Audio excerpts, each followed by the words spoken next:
I've never heard the war drums beat as loud as they are now. I mean, And people why do you think warn it's me louder now than before? because we're desperate.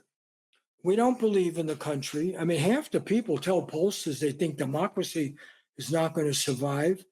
We don't believe we can really solve our problems. I think we can. I've always been impressed, going back to my days in the Bronx, with the wonderful climate possessed by the United States, the resources, you know, the low population. And in fact, when I was in the Center for Chinese Studies as a fellow in 1963, the conventional wisdom among experts and what we were taught is that China could never develop. The land was exhausted. The population, which was somewhere between 400 and 500 million, no one was clear, was too big. They had no petroleum to speak of, right?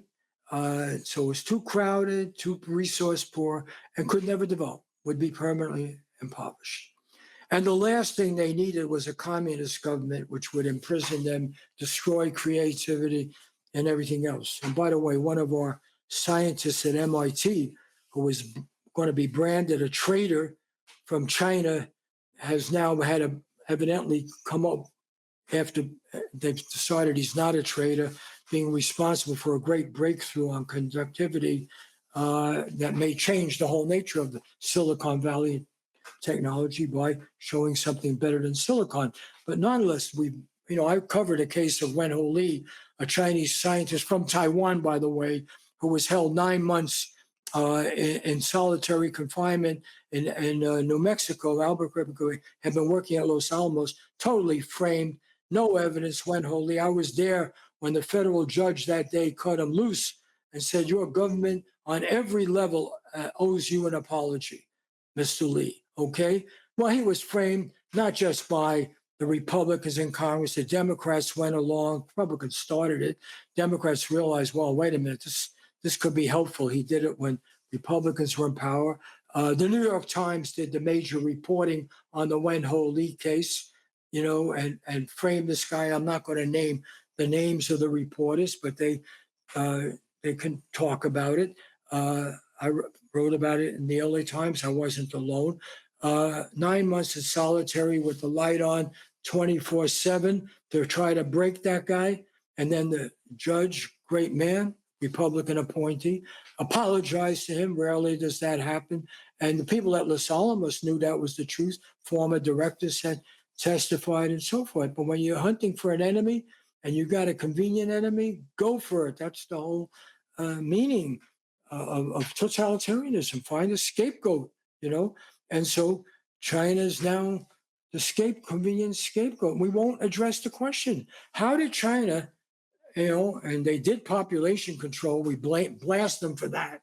The one child rule, we all blast them. You're interfering with freedom. Okay. But one way or another, the Chinese managed to have almost 1 billion more people and still create one of the great economic revolutions in world history.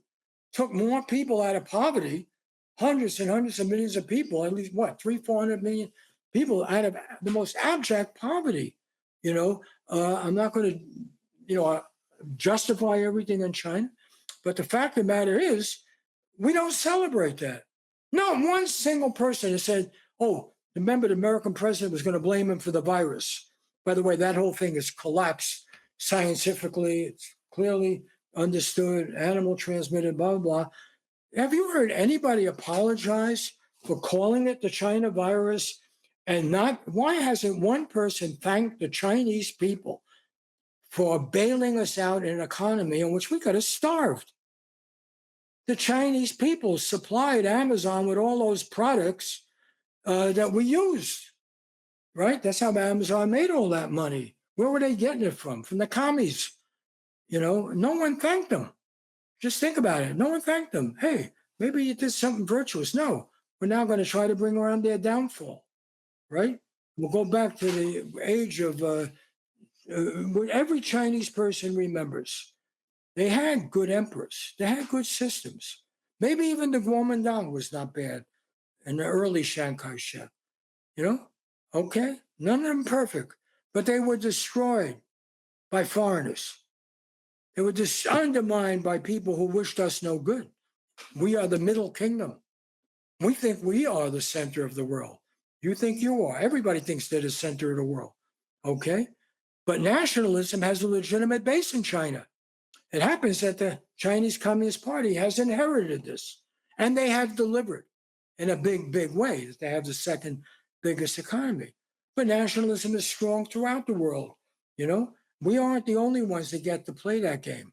Nationalism is dangerous, you know, but you can also see why it's informed by a love of your country, your people, your own, taking care of your people.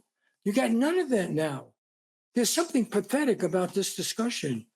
You know, we're talking to ourselves, and yet it's just common sense, right? This is just bloody common sense. It's anything. I mean, everybody should know that.